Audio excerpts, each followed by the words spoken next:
On behalf of the Columbia City Business Association and KVRU 105.7 FM, welcome to our second annual Candidate Forum, featuring the most interesting and perhaps the most consequential race to the voters of Southeast Seattle. If ever there was a time when Congress matters, it's now. We would like to thank our sister seed arts program, the Rainier Arts Center, for making this historic auditorium available to us.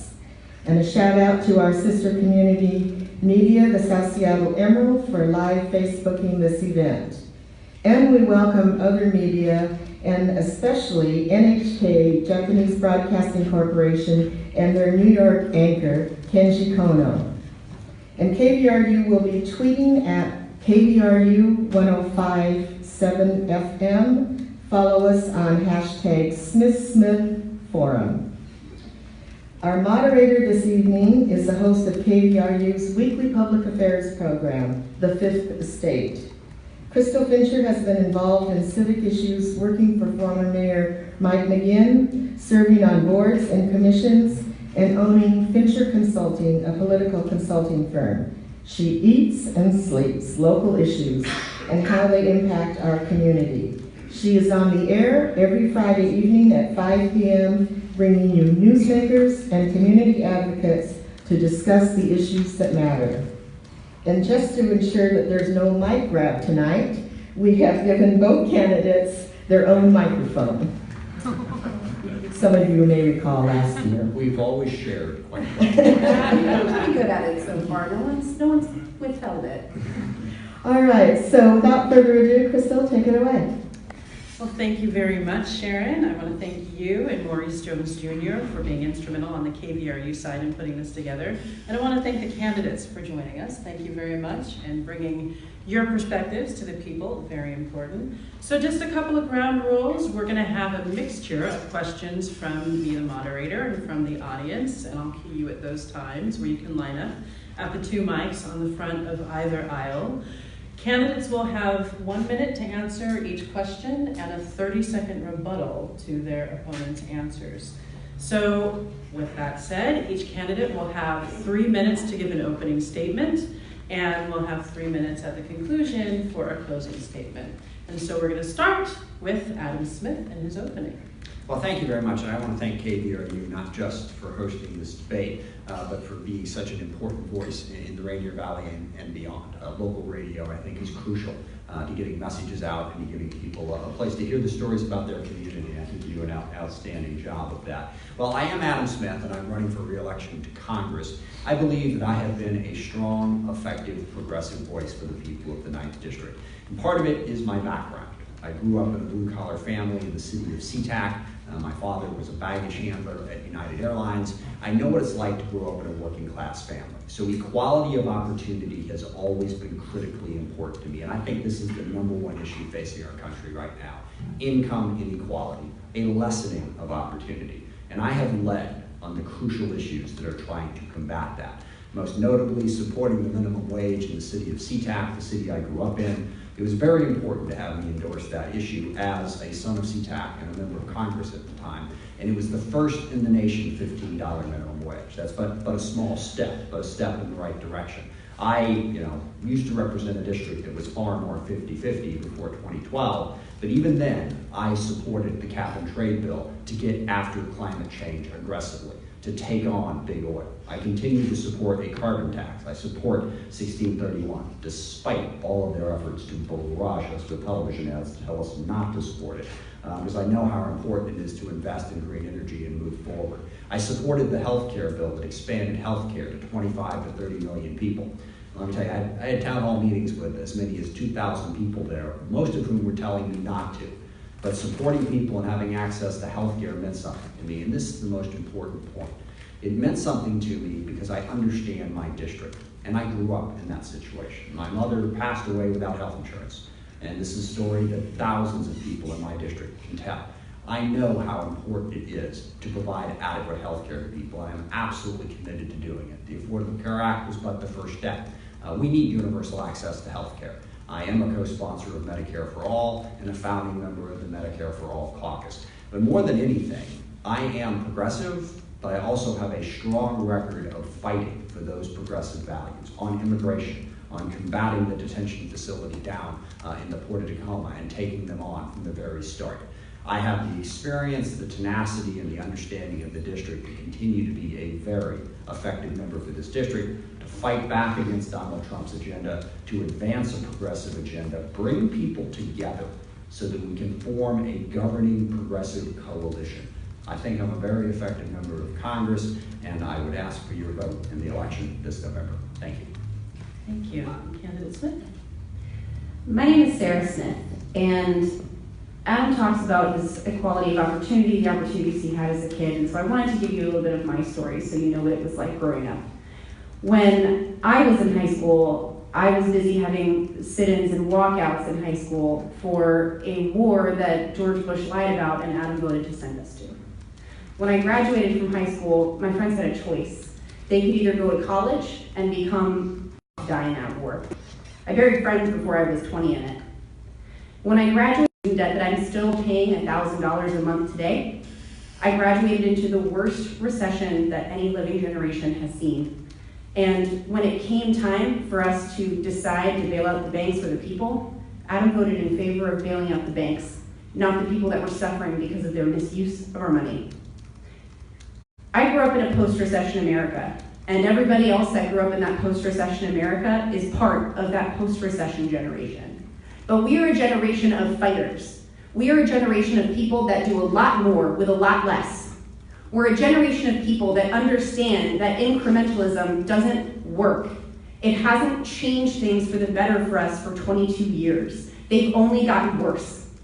Income inequality has gotten worse. Student debt has gotten worse.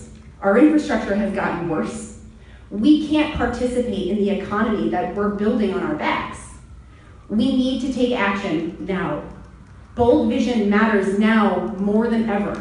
We need to take strong stances on the things that matter to us. We can't keep compromising on the things that are important, on our values, on what matters. We have to choose to create this bold, unapologetic future where we fight to put working people before our donors. The grip of corporate money has forced us into this position over and over again, and we've been pushed out farther and farther from our congressional table. I'm the only candidate that's running without corporate money, that's running without PAC money and without deep-pocketed donors, because that's who I want to serve. I want to serve the people. I don't want to serve those big money organizations. I want to serve everyone sitting in this room, everyone in the boundaries of the 9th District, and I put my money where my mouth is to prove it. I'm running for your vote today, and it's my goal to earn it. So I hope today I'm able to earn your vote in this district. Thank you. Thank you very much. So our first question goes to Representative Smith. This district, as it's currently composed, is different than the district that you signed up originally to represent. It's now a majority-minority district. The boundaries have shifted somewhat. So the question is, how has your approach changed, if it's changed, to representing the district as it is today, and what have you learned in the change? Well, it is worth pointing out that this district's been around since 2012, and I've been elected to represent this specific district with over 70% of the vote 3 times. So the people of the district have had the opportunity to judge whether or not I'm representing them, and have overwhelmingly said, yes, I have. And really, I grew up in South King County. That's the politics that I worked in. The way my district changed is I lost Pierce and Thurston and got much more of Seattle and much more of King County. But those are the issues I've been working on my whole life. Look, no matter how your district changes, there's going to be different constituencies. And you have to grow in your understanding of those constituencies. I would say the biggest thing that I've done, but it's something that I've been doing before, I reach out to communities of color and have overwhelming support from Pramila Jayapal, from Rebecca Saldana, from Alcentra de la Raza, because these groups have seen that I have reached out to them, because their voice needs to be heard. We need a representative who knows how to listen to people who aren't like him or her. We speak 160 different languages in this district. You're not going to elect somebody who's exactly like you. You need to elect somebody who's going to listen to you and represent you. And I've done that. And a similar question to you. This is a district that you don't quite live in the boundaries of, but somewhat adjacent. How does that affect how you're able to serve this district, and what made you want to and feel that you're able to represent the people in this district? So I actually think it helps me understand the problems people face in this district. I live about 2,600 feet from the border, but I live 2,600 feet from the border because when I lived in South Seattle, my roommates left and I couldn't afford to stay in my house, and then my landlady decided to sell. So I actually faced the same exact housing problems that most of the people in this district have faced. When I was trying to find a new place to live, I couldn't afford the rent in most of the places I was in. So I bought a house specifically as close as I could to the boundary of the 9th district. And it is weird when you're shopping for a house in the boundary of a congressional district, believe me. But that's what I did. I tried my hardest to stay as close as I could. And to be frank, I mean, you know, Representative Jayapal actually lived in the 9th district when she ran in the 7th, and it didn't affect her ability to serve the 7th at all. She's become one of the strongest voices in Congress we have for progressive values, and that's what I want to do for this district. If given the opportunity, of course I want to move back in as well. I used to love where I lived. I loved my neighbors. I got along very well with them. We were very good friends. But that's what I want to do. I work in this district. My friends live in this district. All the people that are on my campaign live in this district. I think it helps me understand it. And Congressman Smith, you have 30 seconds available as rebuttal time. Do you have round of questions? No, that's really sort of her background. I don't have a rebuttal for that. It's a hard one. And you have 30 seconds available. Feel better at?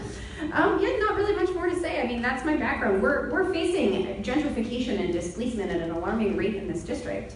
And it's hard to understand it. It's hard to really get it unless you've lived through it.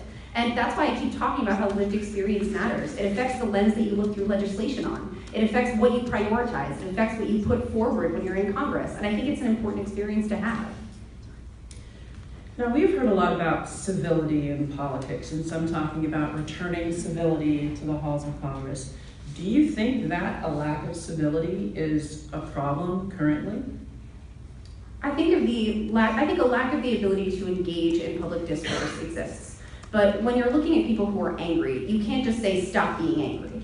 You have to look at, why are these people angry? What is making them angry? What is their pain point? What's causing them to rise up like this and be so furious? And most of the time, it's hard to blame people for being angry that they don't have health care, that they're losing their homes, that they can't send their kids to school, that they're struggling with infrastructure that's incomplete or falling apart. It's hard to blame people for being mad about that. But what we have to do is we have to focus on educating people.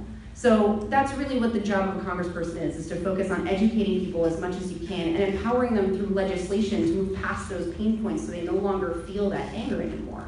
And as far as within Congress itself, it does happen. There are, you know, more than one documented case of ugly fights happening in the halls of Congress among different congresspeople. That's something that we have to move away from. We have to be willing to engage politely.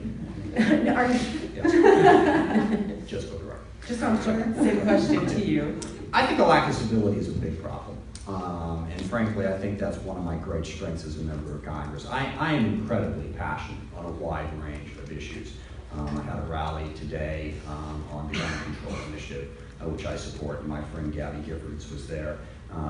As you all know, was shot in a random act of gun violence in 2011. I'm very passionate about that. As I mentioned, my mother in healthcare, I'm very passionate about that. But one of the things that I've always been is also civil, even to people who disagree with me. In fact, a young man came up to me who was supporting Sarah's campaign and had a couple questions for me and said, you know, I don't agree with you, but at least, you know, you've been nice to Sarah, you've been cordial in the debate. I think that does matter, and I do think it is a problem, both right and left, if you let that anger over a situation get you into a point where you're shouting down people. Because here's something that I also keep in mind, I need to listen. I might be wrong, okay? We all might be wrong. That person who we're angry at, that situation that we're angry at, we might learn something from listening instead of shouting. Sure, I mean, it's not really so much a rebuttal. I have a wide range of friends. I've managed to hold on to friends with completely different political ideologies than I do. And it's always been important to me to engage them in conversation. Every time I reach out to people and they have a differing opinion than me, I always ask them the same question: why? And then we just start talking. And I mean, I do agree with the congressman. You have to be willing to be wrong. You have to be willing to find common ground with people where you can. But the things that you can't compromise on are things like people's health care. You can't compromise on children's safety, on women's rights, on equality. Sometimes you have to draw a line. Additional time for you? Congressman Smith? I'm sorry. Any additional time you want to take advantage of? I just to emphasize the point that I think you do have to work together with different groups of people, but also draw a line. And I think the thing that I would say is you can absolutely say I'm not going to back down on healthcare for all. I'm not going to back down on making sure that everybody has healthcare that's not tied to their job, that is a matter of a right when you are in this country, period. But I think you can be more effective in doing that if you're not shouting down those who disagree with you, if you're engaging them and trying to pull them over to your side. And I think that's something that I've been very, very good at throughout my career. Now that brings us to the next question. We're in the minority district. We're in a 9th congressional district. We've elected 2 Democrats to run against each other in the general election. This isn't quite your run-of-the-mill congressional district. Being that we do have an opportunity where we don't have to debate Republican versus Democrat versus Democrat, do you feel that there's an extra responsibility on a Democrat in the situation of the person who's elected in this seat to be a national leader on progressive issues? Or do you think it's enough to stick with the district and what's going on here? Congressman Smith? Okay. So 2 things. One, yes, you absolutely have to be a national leader, and I have been a national leader on the minimum wage, on climate change, on healthcare, on a wide range of issues. But I'll also tell you, the 9th district, whether it's left, right, whatever percent, they deserve to be represented. They deserve to have a member of Congress who is connected to them and is not running on just a national agenda. Because a lot of the problems we face in this district are local. They're community problems. Right here in Southeast Seattle, transit-oriented development. Once Sound Transit went through, they've done a terrible job of building affordable housing and working on those issues. We need a member who's committed to this district and understands this district and who's going to work for it. And I have the best constituent service because I care about what the individual members of the district care about. So I don't think it would be effective if you had a member of Congress who spent all their time out of state campaigning for other candidates. This district does deserve a progressive leader on national issues. They also deserve someone who's going to fight for them to make sure that their Social Security check comes, that they aren't unfairly taxed on issue after issue. So this district deserves someone who's going to represent them specifically, not just nationally.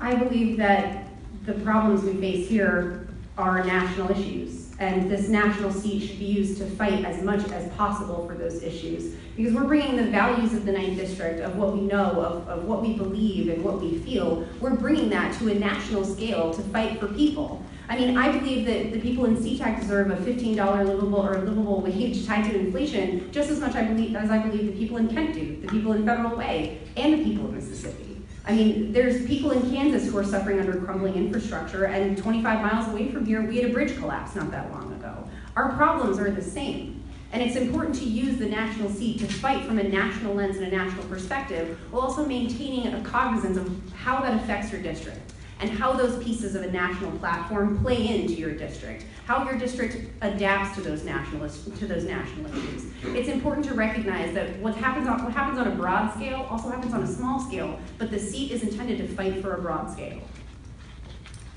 Well, I think that I disagree a little bit with that. The problems of this district are not the same as every place else. Some of them are, but for instance, the Highline School District was in a very complicated situation. The FAA promised them $14 million to build up their schools against the noise. They went back on it. It took my leadership to get that language fixed in the National Defense Authorizing Act to get that passed. We have Somali grocery stores here in this district that were denied access to the food stamp programs for the wrong reasons. So it took my leadership to bring them together with the Department of Agriculture. 30 seconds is anyway. So I think we have problems here that are unique that deserve to have someone who understands those issues. I think that they can be issues that affect people in the district that also affect people on a national scale. I mean, I think that the schools that are around LAX, the schools that are around Chicago O'Hare also have similar problems and face similar fights. And I also think that grocery stores nationwide and small businesses nationwide are also facing similar problems. But that's why the seat works within a local capacity, but also functions at a national level, is because those issues do exist outside of the district as well, and it's important to recognize that when we're fighting for them in our own district. Congressman Smith, what issues do you feel like are unique to our local district here? Well, I think the biggest one that's unique is the diversity of our district. and understanding all of the different communities of color and what their concerns are. And to give you another example, and look, if LAX has a problem with their airport, I'm going to be honest, I'm not flying down to LAX to fight for them to make sure they get it fixed. I hope that their congressman will. I'm going to fight for my district, because that's my job. They've got a member of Congress, they've got 2 senators, they can fight for it. One of the big diversity issues in our area is, we have so many different communities of color. So I think one of the unique things is, how do we make sure that it's inclusive? Gosh, 1 minute is just brutal. I'm sorry. I grew up in South King County when it was 95% white. It's now incredibly diverse. We need to get those diverse people into positions of leadership.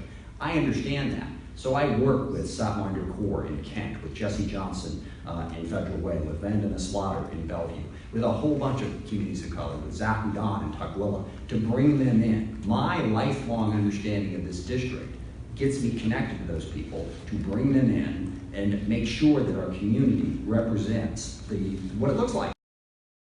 With counties, making sure that everybody has the representation that truly reflects them, and then also making sure that we take the values that we have here to a national scale.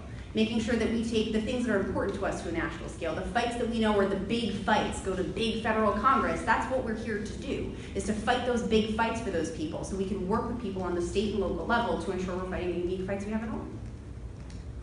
Additional time? No, just quickly, I think an understanding of the district is crucially important, and I really do disagree on this point. I don't want the people in 9th District to have a national figure, all right? I don't want to be a national figure, all right? I'll lead on those issues, but I want to fight for this district, and I think that's a big difference between our 2 campaigns. Sarah has a great platform. In our community, she hasn't led on any of those issues. I have, since I was 15 years old, in our community. And yes, some of them translate over to national issues, but to have someone who knows the people of this community and knows the neighborhood, I think is going to be more advantageous, both to be a national leader and to actually fight for the people of this district. Candidate Smith? I think that it's incredibly important to recognize that there are a lot of things that are important to a lot of people, but the people of this district still need healthcare, the people of this district still need infrastructure, and I disagree. I think we have a unique opportunity in this district to take that fight to a national level and also focus on a local level as well. A national platform affects the people in this district. That's why it's important to them. That's why they read my platform. That's why we have 23 pages of policy. But it's important to have that national platform and also recognize how it couples into local district, to the locality of the district. And I do. I've spent a lot of time figuring that out. And the reason that I haven't been able to do as much as I would have liked to is because it's hard being a working class woman who can't afford to not eat and not have a roof over her head. Well, that brings us to the next question that you touched on a bit.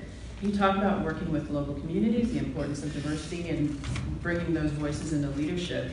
So now you're sitting here as an older white gentleman. How do you balance amplifying voices with speaking over them? If true representation is being able to amplify someone else's voice and being able to let them speak to their own issues, do you feel like you've done that effectively? Absolutely. It's very simple. I don't speak over them. I listen and I learn, and then I lead.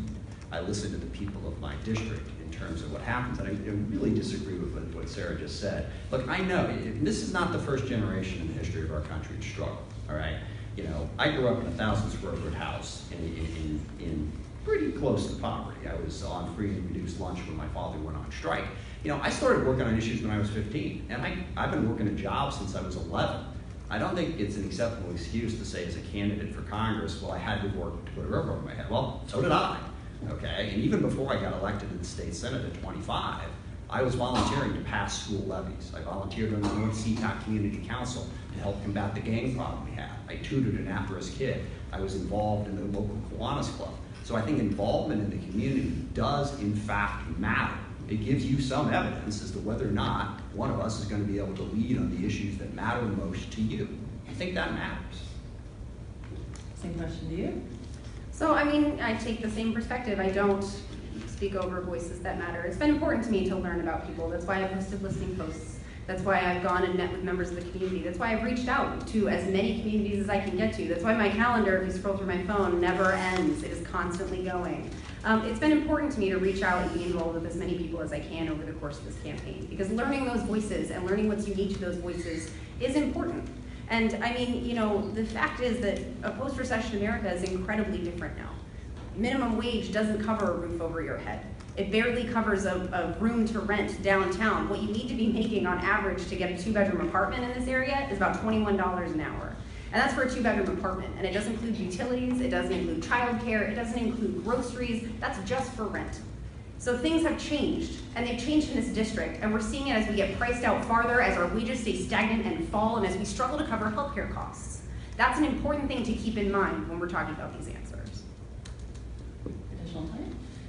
Yeah, I didn't start working for my community when I wanted to get elected to office. Okay, I started working for my community when I was 15 years old, and I saw things that I cared about in the community. So it's great if you decide you want to be in Congress or you want to be in the Senate, and then you decide, okay, I'm going to go out and talk to people in the community. That's not what I did. I wanted to be a leader in my community. I didn't know if I wanted to run for office. I didn't know what was going to happen. I got to law school, figured out I did not want to be a lawyer. And an opportunity was created. You got to lead in your community before you stand up in front of everybody and say, elect me. I think that's important. I think we're in this wave where we're encouraging young people to stand up for office, but we don't really want to offer them any encouragement when they do stand up and run for office. When they've lived these experiences that we've had, when they've experienced the problems that we've had, that matters. That's important, and that is significant. And when they stand up and they go to fight back and they fight for us and they fight for people that are suffering under the same conditions that they're suffering under, that's important, and that matters. And it seems as though every time a millennial stands up to challenge someone, someone says, wait, no, not like that. So what have you done specifically to reach out to the community and different elements in the community, whether it's LGBT population, disabled population, communities of color? What specific strategies have you employed to listen and determine the concerns of the communities? Well, we have a variety of different community councils, groups that we meet with regularly on a wide variety of issues. We meet with the Korean American community, we meet with the Latino community, we meet with the Chinese American community. So basically, you can take any legislative district if you're looking at it as, you know, a representative and say, okay, there's 700,000 people, well, what groups do they belong to? So I have a very aggressive outreach plan within my office where we meet regularly with veterans, with small business owners, with technology leaders, and say, you know, what are the issues? And then from that, we build and we work on issues. It's pretty basic. I remember when I first got elected in 1996, I sat down and said, well, who are the people of the 9th District? Different then. And I wrote up 35 different groups and said, let's go meet with them and listen to them. So we're constantly thinking of ways to reach out to new groups in the district. And this is a very active district. It's much more challenging than the old district. There are a lot more groups. But what we do is we meet in the groups and bring them in and have that conversation. And again, I wish I had more than a minute, but that's what we do. And the same question to you as it pertains to your campaign and what you would plan to do in office. Sure, as a scrappy grassroots grant campaign that's all volunteer run, we've done something similar. We've gone to different calendars, we've looked at different major communities, we've talked to different community leaders. We've tried to do as much outreach as we possibly can, to the point that I have 2 people that are working on this all the time, and my calendar is constantly changing for who I'm meeting with. We've been focused on getting in touch with people where they're at too, so we're emailing people back and forth to see how we can talk to them. But the #1 question we ask folks is, when elected, how do you plan to hold us accountable? And so we try to work on that. We work on how can the community hold the office accountable? How can they hold me accountable to continue on those outreach programs, to continue those outreach efforts? That's been one of the #1 things that we've talked about every single time new folks are walking through the door. Ask my volunteers that too. Every single time they sign on to volunteer, I ask them, how can you hold me accountable as a representative for you? That's been something that's incredibly important. We've been doing something similar, not dissimilar at all. We've been making it to the hundreds of meetings that we have all the time. I think I've put 20,000 miles on my car in the last 6 months. So yes, it's a lot of work, but it's worth it. Additional time? Well, additional time is again to say that, you know, that's what Sarah's done in her campaign. You know, we mentioned that, no, you don't have to be an elected official to run for office. That would be counterintuitive. Pramila Jayapal, great example. She set up One America. She was a leader in our community. Then she ran for office. Rebecca Saldana set up an organization here in the Puget Sound region as well, and then ran for office. I have a record of accomplishment on these issues, and my opponent decided to run for office and then decided to get to know her district. Personally, I just think it should go in the other order.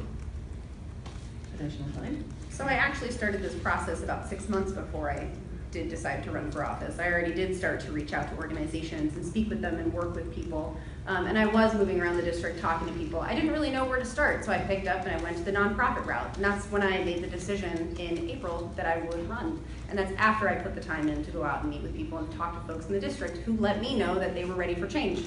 And that's one of the driving factors for my campaign, is the people I talked to said they were ready for change. We hear terms like single payer and like Medicare for all. What do you think is the correct path forward for healthcare? Well, I think there are three things. One, I'm a co-sponsor of Medicare for All. I think Medicare for All is a good approach, and I hope we are able to get the votes to pass it so that we cover everybody.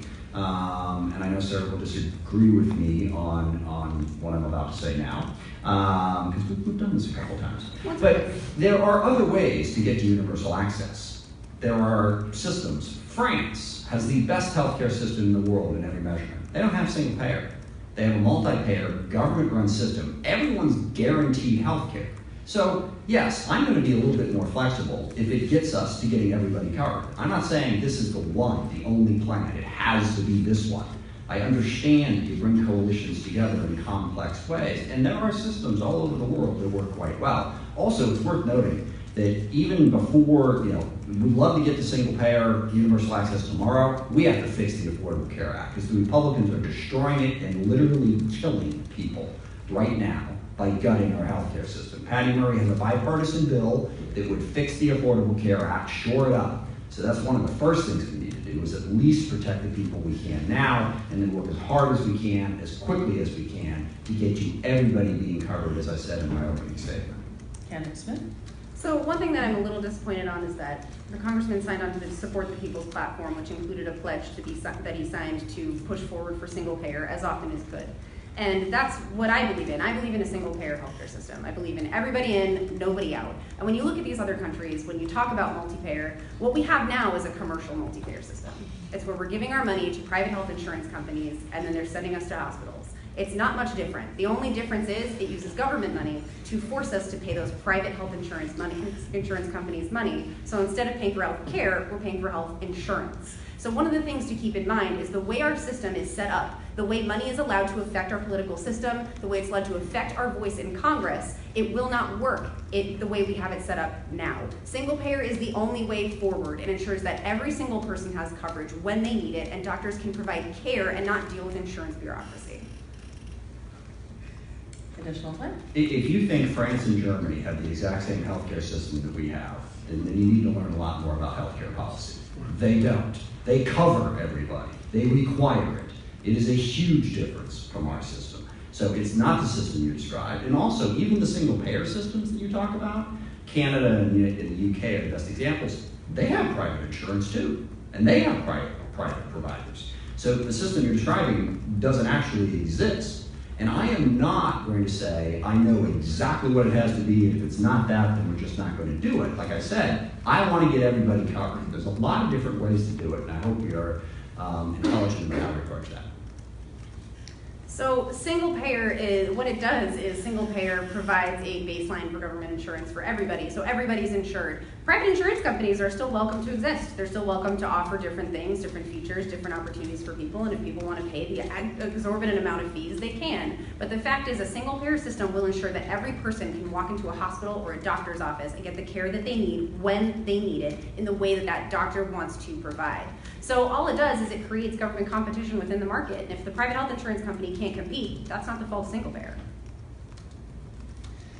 So what can be done specifically to address prescription drug prices? A lot of people are struggling with those. What can be done? Yeah, I'm struggling with that as well. I've had 3 hip surgeries. I've been down that road and just quite a bit of battle with my pharmacy over the course of the last 2 or 3 days. I think there are a couple of things. Number one is the single payer healthcare system, or universal access to healthcare system, so that the government has the buying power. And that is the big difference. That's also what France and Germany and some of these other countries do, is they regulate what they will pay for and how much they will pay for it. The best way to get to affordable prescription drugs is to get a universal access to healthcare system. Other thing we can do is we can allow Medicare to negotiate better for prices. But I'll tell you, a third thing we can do is to, and this was part of the Affordable Care Act that too many people chickened out on, and that is to regulate what prescriptions you're going to pay for. We shouldn't, let drug companies advertise and convince people what they ought to do. There ought to be a board that says, is this effective? Is this actually going to help? And if it isn't, we're not going to pay for it just to put more money in the pockets of pharmaceutical companies. We haven't followed through on that aspect of the Affordable Care Act. So the way that HR 676, the Medicare for All bill, is written is it does allow for bargaining for prescription prices. It allows for that. It's a comprehensive bill that covers everything, including vision and dental, and it covers whatever you need. And it allows for the government to be able to negotiate drug prices with pharmaceutical companies. And one of the things we can do in the interim while we're fighting for single payer is we can lift that ban that we have right now on Medicare to be able to bargain. We can fight for that. There was a bill that came up in the Senate that got struck down that would have allowed us to import cheaper and more affordable drugs from Canada. That's the kind of bill that we need to put back up and get back in the hands of our senators and our House officials in order to get that voted into law, because in the interim it will allow us to alleviate those astronomical prices for people. I would simply add again, you got to look at the record, and I did vote for the Affordable Care Act, which wasn't perfect, but it reduced the number of uninsured in this country to the lowest level that it had ever been. And that was not an easy vote back in the old district that I represented. So I have shown leadership in this issue. I've always said I have a masochistic fascination with healthcare policy. It's a very difficult issue to take on, but it's the one issue. It's the one issue that every constituent cares about. Every constituent is connected to. So it's always been very important to me.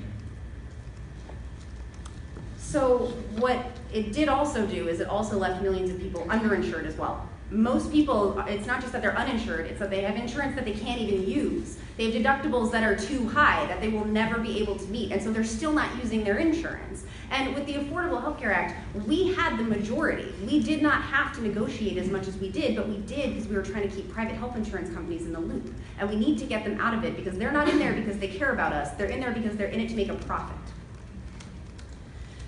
Well, now we have some questions that were submitted from the audience. Appreciate these. So the first is for Congressman Smith. Why did you vote for the Iraq War and the Patriot Act, and do you regret it now? I certainly regret the vote for the Iraq War, and basically at the time what we voted to do was to authorize the president to go to war if Saddam Hussein did not allow in an intrusive inspection regime. Well, he did. He allowed an intrusive inspection regime in, and the president went to war anyway, which never should have happened. I was 5-6 years into my term in Congress, and mostly I had seen the bitter debate during the Bill Clinton era, the partisanship that was involved, and I wanted to support our country and support our president if possible. That was naive, I would rage. It was also 16 years ago, and that's part of what experience brings. You learn from your mistakes, and I've said over and over again that that was clearly a mistake. The Patriot Act, there are aspects of it that I have since voted against and don't like, but the basic premise behind the Patriot Act was our intelligence organizations and law enforcement organizations were not communicating. That's what happened on 9/11. We knew that those hijackers were there, but one group wasn't talking to the other group, wasn't talking to the other group. And I know the defense budget is not popular, particularly in this room, but we have national security needs. I was in Washington, D.C. on 9/11. We all saw what happened. It was a failure of our government. Our agencies were not working together to protect us. This was an effort to try to confront that. And since then, there have been some revisions in it, and certainly it wasn't perfect. But after 9/11, there was a definite feeling of crisis in this country and threat that we needed to respond to. Rebuttal? I mean, my rebuttal was pretty personal. I've buried friends in that war, and we went to it based off of a lie that we were told. And then no action was taken when we discovered it was a lie. Nothing happened.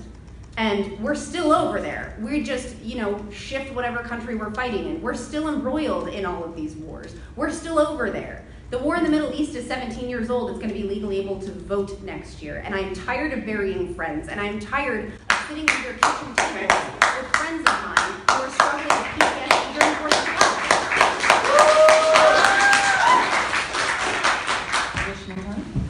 No, I I don't disagree. I've been to a ton of funerals. I've been Bro, to you're Rock fired. City. You are fired. I'm tired of burying my kids. You're fired.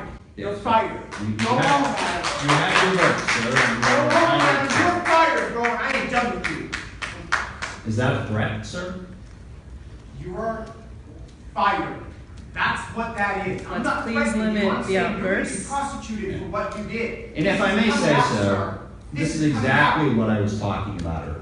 The facts are coming out, it sir. is- You can't hide forever, Adam. You're fired, bro. Yeah, thank you. In this job, you can't hide for 10 seconds. It's just the nature of the job. You are accountable for what you do, and I'm very much aware of that. I've been doing it for some time, and I accept that. Why And can't you always just have. retire then? I'm sorry? Why can't you just retire if you made such a mistake?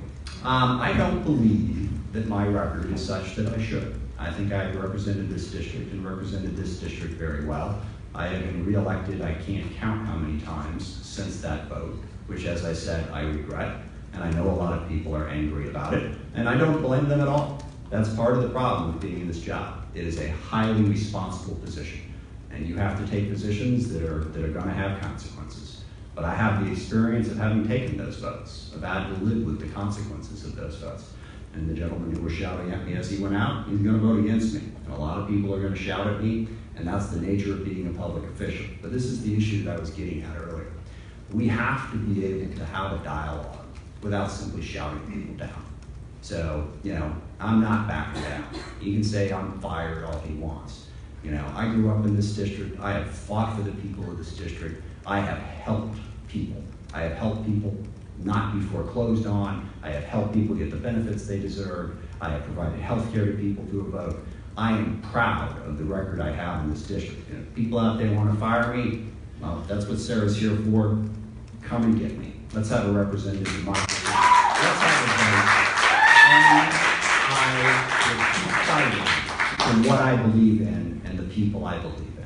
And I completely Additional respect time. people's ability to say, nope, don't like it, going to vote against you. I appreciate that the congressman regrets that vote, because that one's really personal, hard one for me to look at. And I do agree that we do need to have discourse about this, but this is what I was talking about with people's pain points.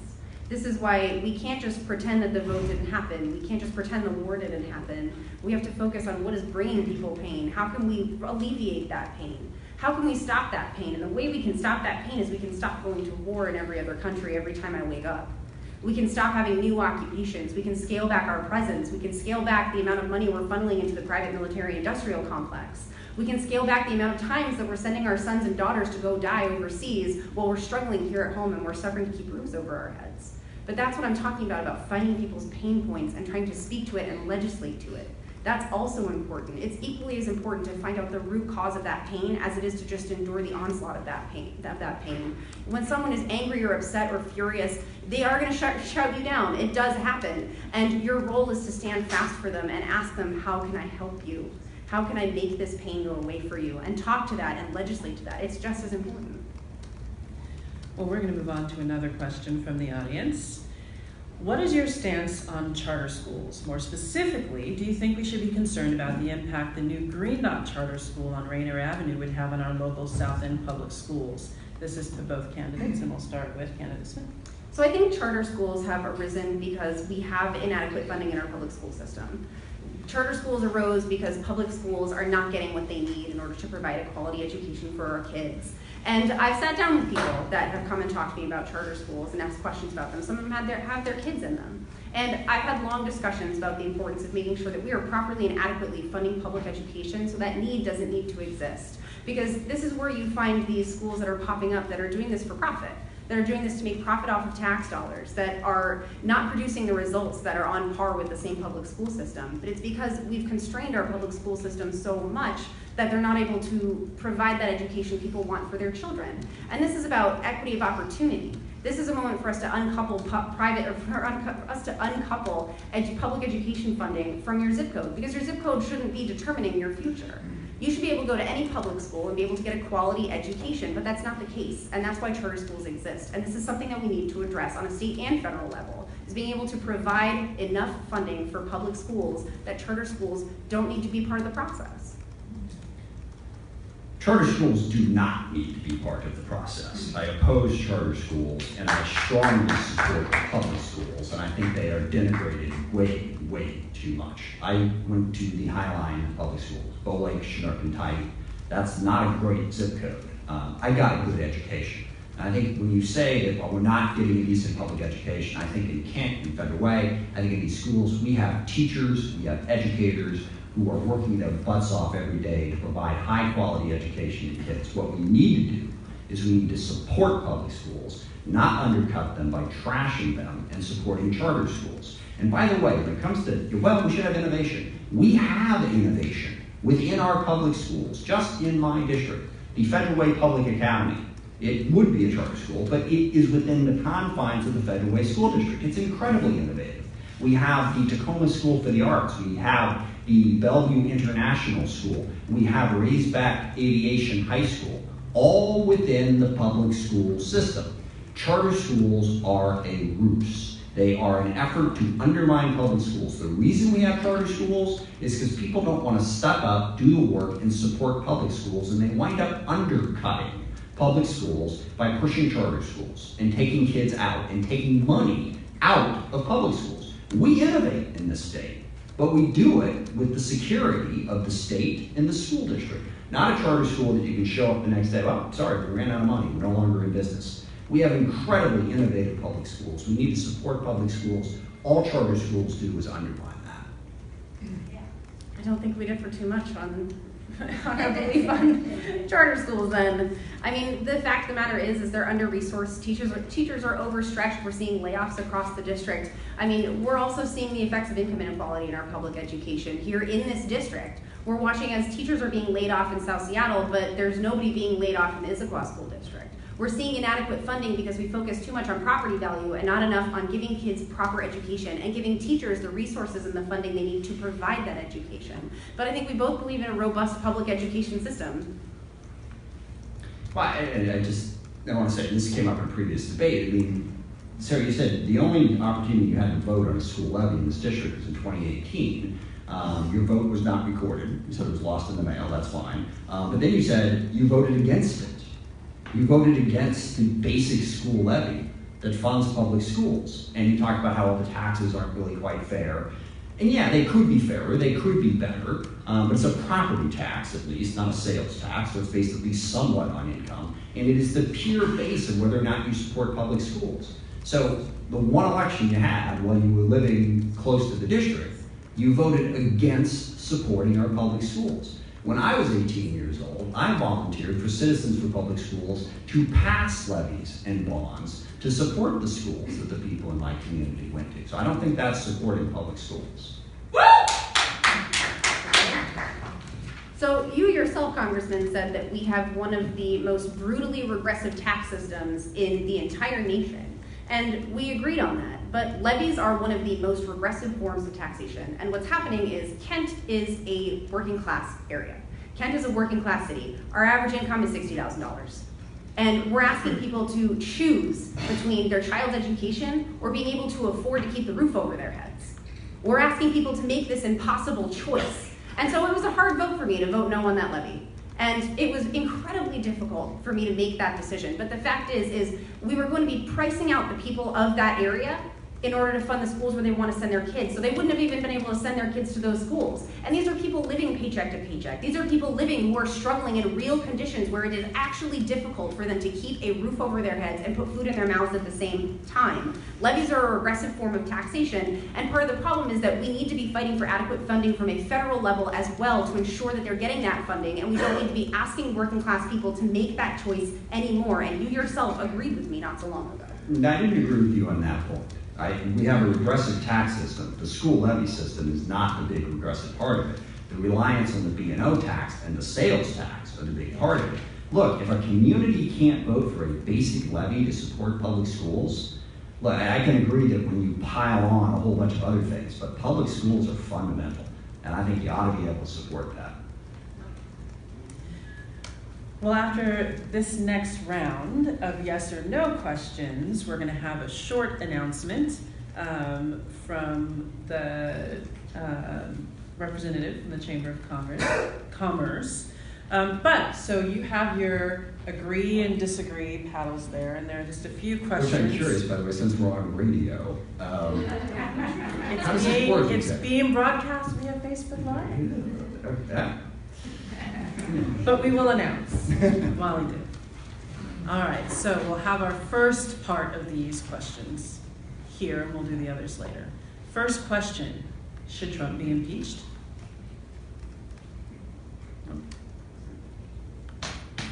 That's not a yes or no question. That's a yes or no question right now. Yeah. You gotta have a trial. So is that a lawful? No, I mean, it's an honest answer. You say, well, let's just impeach him. Let's skip the trial. Do you believe? I believe we should begin impeachment proceedings. Absolutely. Sarah's a yes. I believe that part of the impeachment process is having the robust case against him, but I think we have plenty and more than enough that we can start moving forward on. Exactly. But we spoke about this before. We did the same answer. You just can't, you didn't ask, should we be right now? So next question, next yes or no question. Should Al Franken have resigned? That's a yes. Congressman Smith. Kind of weird, but anyway, okay, that's fine. You just put one in each hand. Next question. Should we grant blanket amnesty to undocumented immigrants who have resided here for at least 5 years? This is ridiculous. Sarah's a yes. I'm sorry, 5 years, that's all we know? Congressman No. Smith is a no. Is a hot dog a sandwich? Yes, you see, that's a yes or no question, all right? And public policy questions are not like hot dogs, so. Are you a no? I'm a no, but I don't have a good reason, it just feels wrong. Are you a yes? I think you're just being disagreeable. I missed you. Were you a yes or a no? I was a yes. You're a yes. It's a controversial topic. Yes. Should Congress compel Trump to release his taxes? Now that, We got a simple yes from both. Do you think corporate money is a corrupt force in politics? Candidate Smith is a yes. Congressman Smith is a yes. Do you support Black Lives Matter? Both candidates are a yes. Is blocking traffic a valid form of peaceful protest? Is that a yes? Both candidates. Both candidates are should I show it yes. to you or show it to you? I'll show it to you. There we go. Yeah, okay. And our last question before we move forward with the announcement is, have you smoked marijuana since it's been legalized in Washington State? Candidate Smith is a yes. Congressman Smith is a no. All right, so now we'll move for the announcement.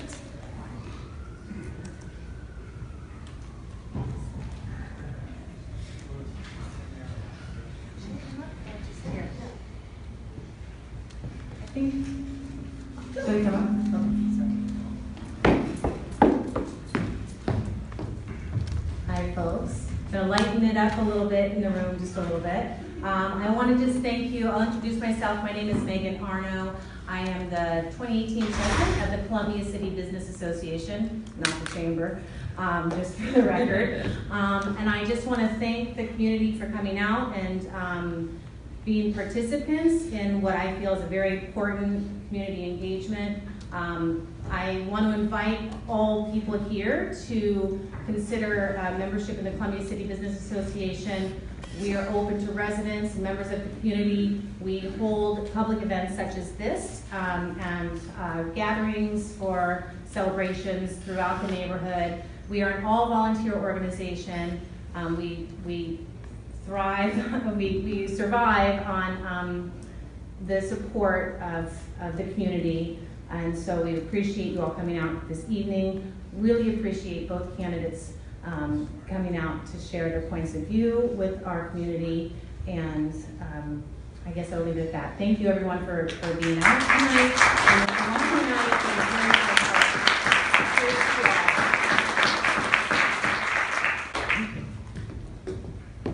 Thank you very much. All right, so moving on. Philosophical question somewhat. Is capitalism a force for good? Yes, overall, I believe that it is. It needs to be aggressively regulated, and I'm broad for this little thing. We're Yeah. just about for a And moment. I will quote Adam Smith, just because I like saying that. And a lot of people misunderstand Adam Smith.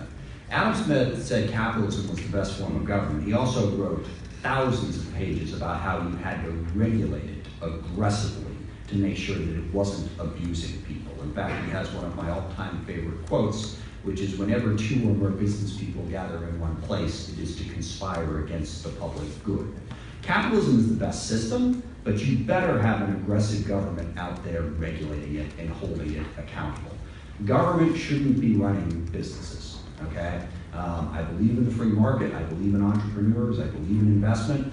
Our job as public officials to make sure that they're not abusing their power. And we need to work very, very hard to do that, and I have done so, as I mentioned, on a number of issues, voting against the tax cuts, favoring a carbon tax, opposing the Trans-Pacific Partnership, only member of the congressional delegation to do that. You gotta stand up to capitalism, but it is the Bailing out best the financial economic and system. moral tools of Wall Street. Your answer? I believe that a system that doesn't empower workers as much as we can, we might need to rethink that system. And, you know, I guess capitalism unregulated has its place somewhere, but I don't think that's here. I think we need a system that makes sure that all workers have a voice in their economy as much as they have a voice in their society. We need to make sure that we're empowering the people who create and generate wealth to enjoy and experience that wealth. Because the system we have now elevates the billionaire class. I believe they're earning, 900 times more than the lowest paid worker in this country. That's not a just system. That's not a just economic system. That doesn't empower workers as much as we can. We need to rethink how it is that we view our economic system. And if capitalism isn't the way that we empower those workers to enjoy the fruits of their labor or be a part of their economy, then maybe we need a new system. But we don't know what that system is. I mean, I said exactly the same thing. Yes, it has to be capitalism, it has to be regulated. But to say that we need a new system and not have one is a bit troubling in terms of what it's going to mean for the economy. And I want to address the bailout issue. Our entire economy was roughly $37 trillion in debt.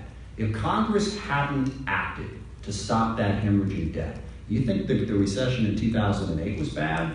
The entire Western economy would have collapsed. I didn't love that bill, but it saved not just rich people. It saved a ton of poor people from being evicted from their homes, and I know that it wasn't perfect, but making the perfect the enemy of the good hurts poor people. We hadn't passed that bill. Think about where poor people would be in this country right now. I mean, I think that we also had the opportunity to look at a bailout for the people that were suffering under those big bankers. Nobody put forward a bill to help the people that lost their homes when Wall Street gambled and lost with our futures. Nobody put anything forward to help us. And we're still suffering from the effects of that recession, and it's slated to be even worse for the generation that comes after us. And so if capitalism is not the right system that helps empower that, maybe we need to look at a more socially governed economic system. That's simply not true. We passed a number of bills that were specifically aimed at helping people stop from foreclosure. I forget the full names of them. There was a ton of money poured into that. In my office, I know, and you know too, you were working for Citibank, you were working in the foreclosure department, you know exactly what went on. There were federal programs that I voted for and passed in my office, helping, I think, at least dozens, probably hundreds of people stay in their homes because of those bills that we passed, that we all conveniently forget because we're focused on our anger. We did do that, and it did help keep people in their homes. So rolling on with that, do you consider those programs that you passed to be effective and a success? Not as effective as they should have been. But given the scale of the problem that we were in, given the sheer amount of debt that was out there, and my goodness, I mean, look at the companies that got engaged in doing these debt-backed securities. Countrywide Financial was at the epicenter of this. They figured out they could loan money to anyone, put them in a house, sell the loan, make money. They didn't have to worry about being paid back. So given how much debt was run up, how many people were given loans that they shouldn't have been given, to think that you had some society and say, wow, we would be a lot better place if we hadn't passed that bill.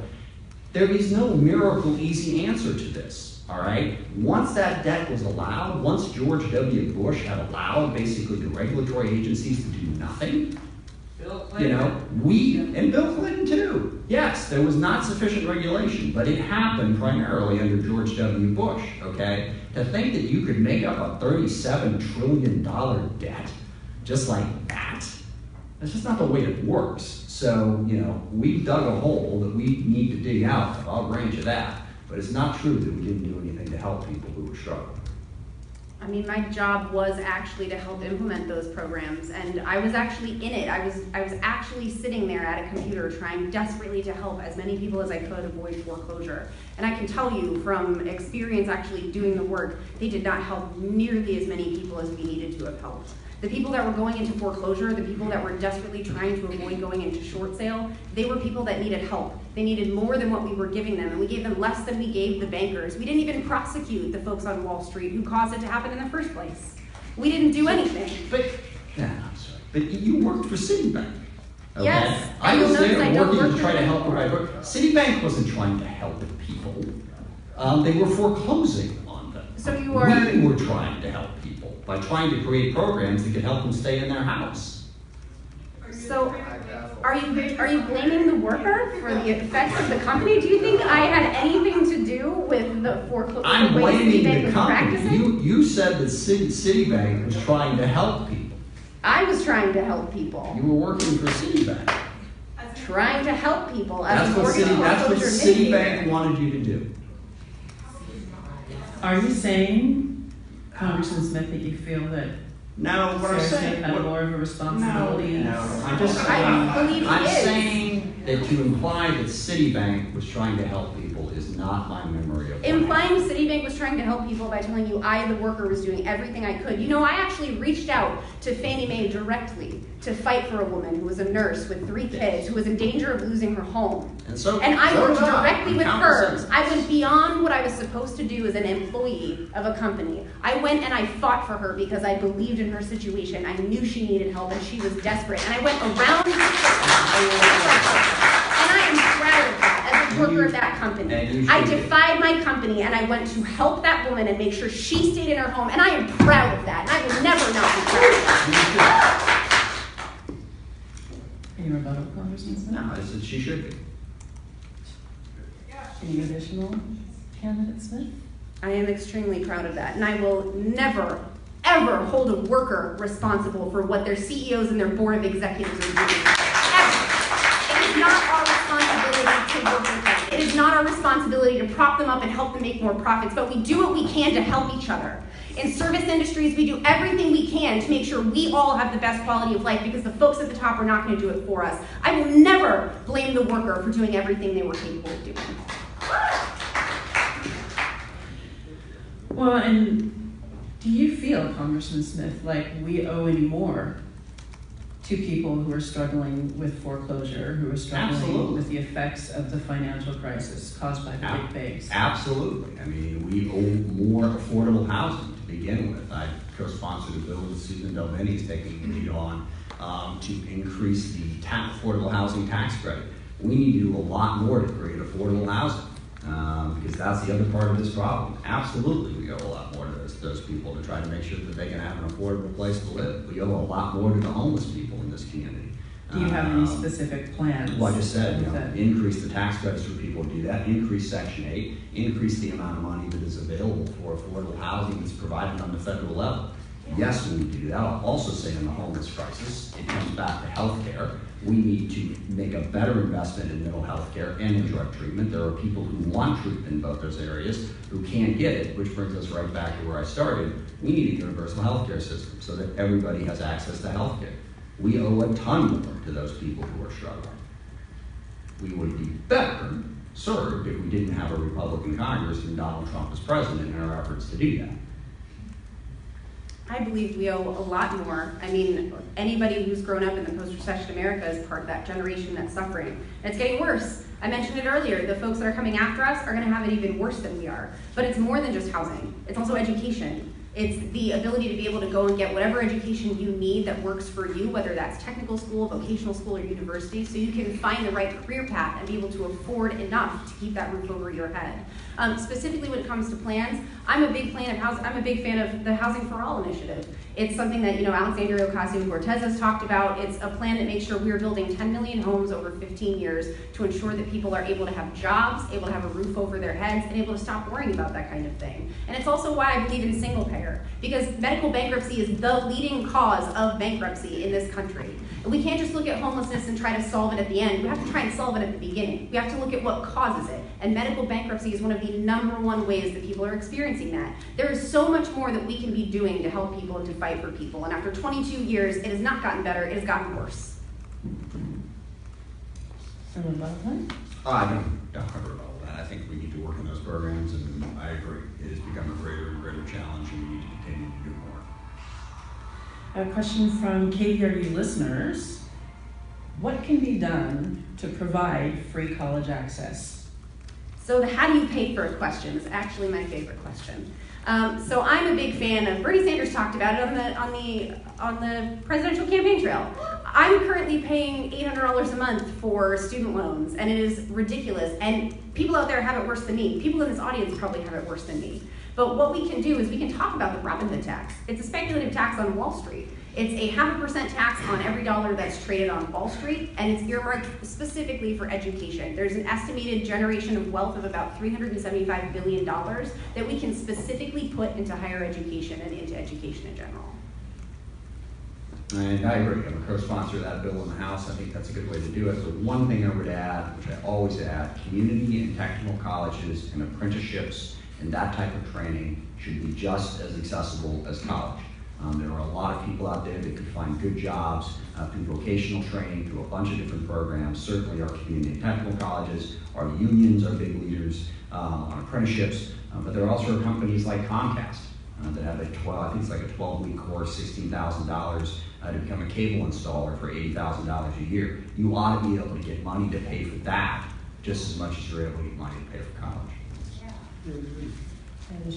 So figure-wise, because I love facts and figures, you can ask anyone on my team. But so it costs $75 billion to pay for 1 year of college for every single person that's currently enrolled. That includes that whole gamut of different types of college, technical college, vocational schools, everything like that. That leaves $300 billion more to put back into K-12 education. That would allow us to invest in those job training programs, to invest in things like putting mechanic shops back into colleges, high schools, metal shops back into high schools, making sure we can work together with unions to have those apprenticeship programs so folks can choose what kind of trade do they want to go into, what kind of education do they want to define their future.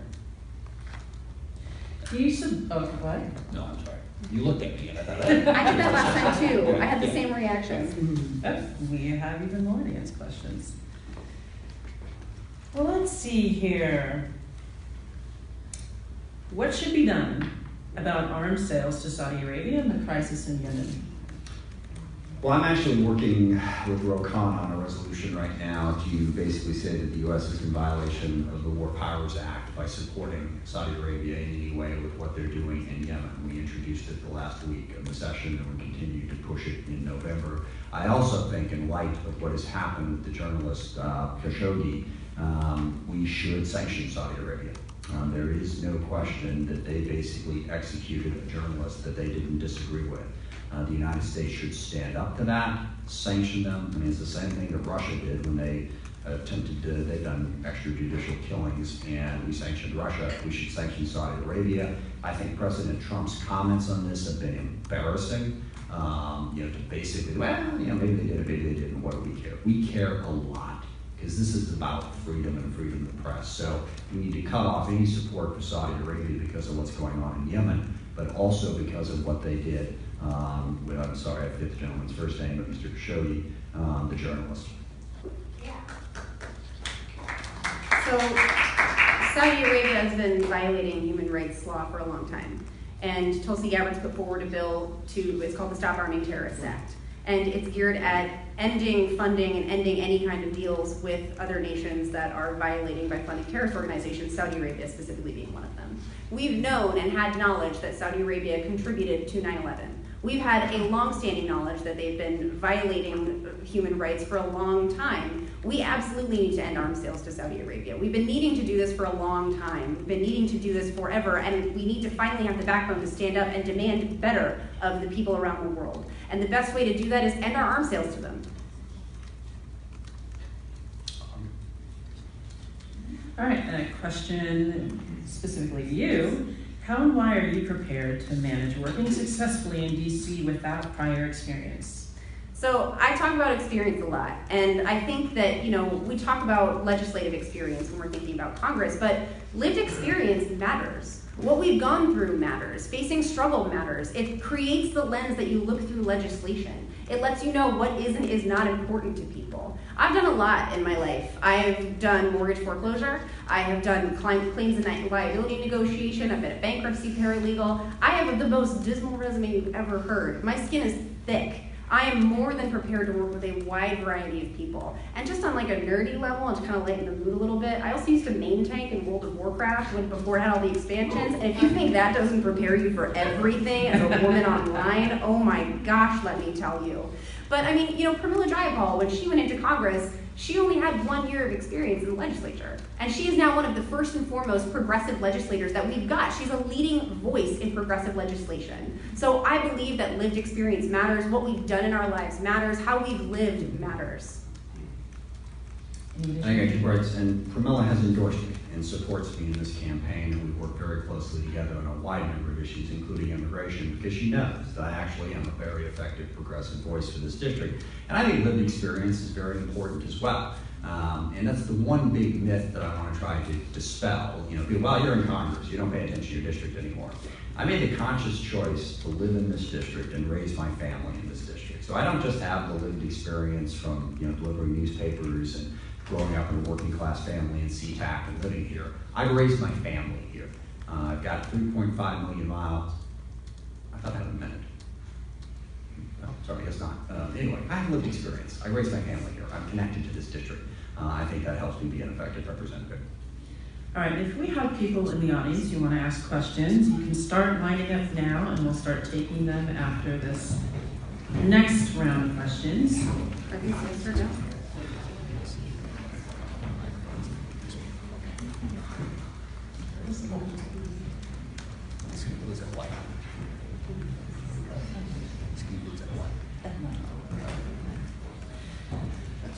So before we get to those questions, while people are lining up, we've heard a lot about the Me Too movement. We've seen allegations locally and nationally for both candidates. How has your understanding of consent changed or evolved over the last couple of decades? We've certainly seen things evolve societally and in media.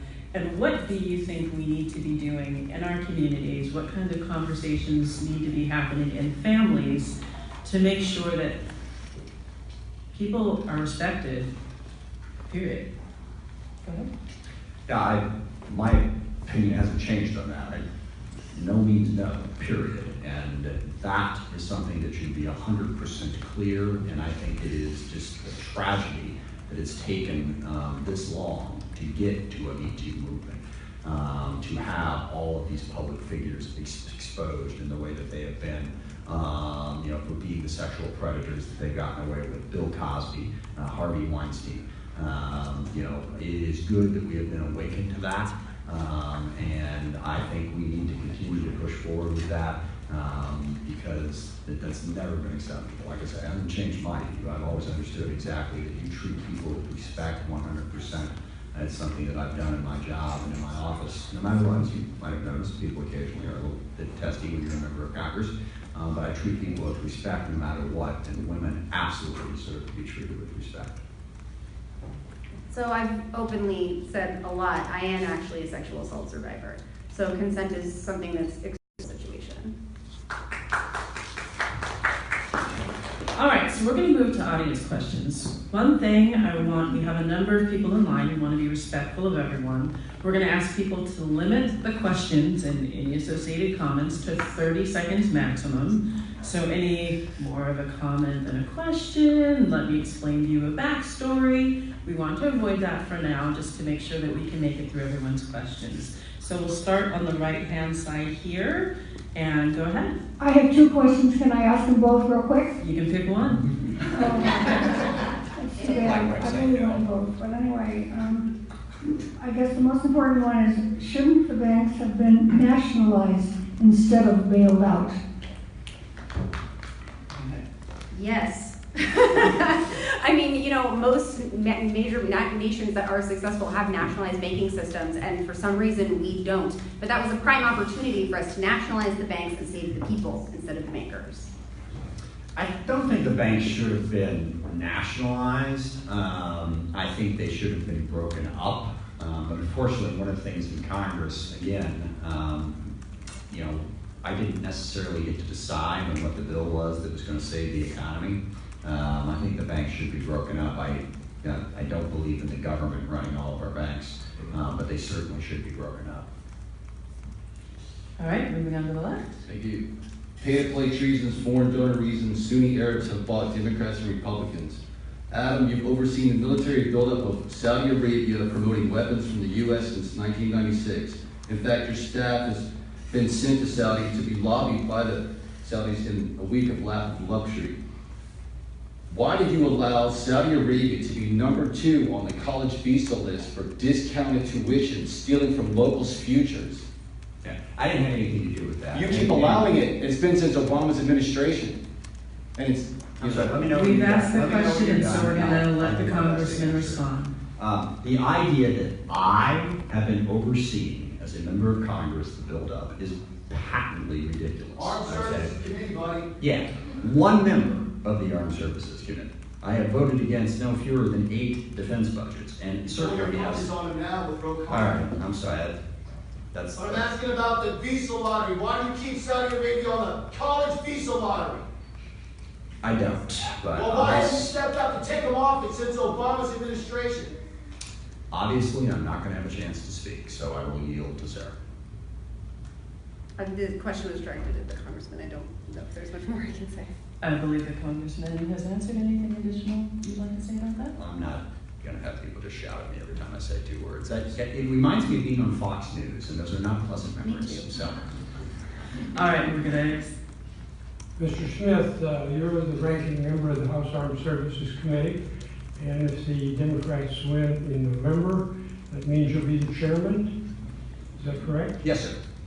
I understand the Trump administration has been flooding the Pentagon with funds. Will you be working for a cutback in the size of the U.S. military? Yes, absolutely, and I have spoken out publicly about that on a number of occasions. I would urge you to go to the Washington Times and other conservative things. One of the things they're saying is you can't let the Democrats retake the majority because Adam Smith will become chairman and he wants to cut the defense budget. There are numerous stories written to that effect, and I do. And specifically, nuclear weapons. We can dramatically reduce the number of nuclear weapons that we're building. Base closure. We have way too much infrastructure. And we are also overcommitted in way too many places in the world. And there is vastly too much waste in the defense budget. And I would say, and I know that I will sort of cringe before I say this and wait for the onslaught, but to have an actual progressive member as chairman of the Armed Services Committee, and like I said, I've worked with Ro Khanna, I've worked with a ton of people on taking a non-military approach to our national security and foreign policy on a number of issues. I think that would be an asset for our district and an asset for the country. Yeah.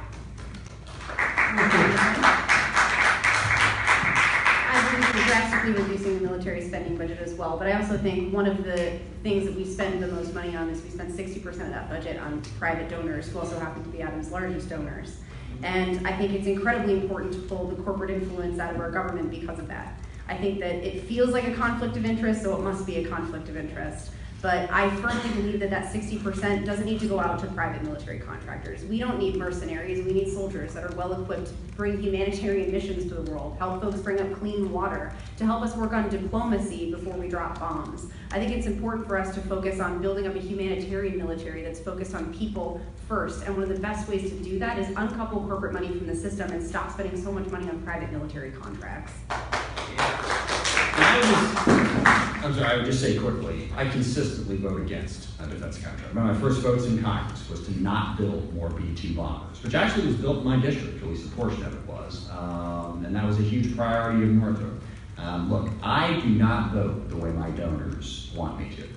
And no member of Congress should, no matter where you get your money from. Whether you're getting it from a whole bunch of people online, no matter where you're getting it, you better put your district first. My record shows that I do put my district first, and I have consistently voted against the interests, as I mentioned, on the minimum wage, on health care, on a carbon tax, on countless defense bills. I have voted against those interests when they are not in the best interest of the country. When a donor leaves, there's a reason they come back, and donors don't donate to people because they think they're going to end war, especially war is their business. Next question. Hi, Adam. So you seem to be giving Sarah quite a tough time regarding her levy vote, but in the past 5 years, you've missed 600 votes. So do you care to explain that, considering that's literally your job?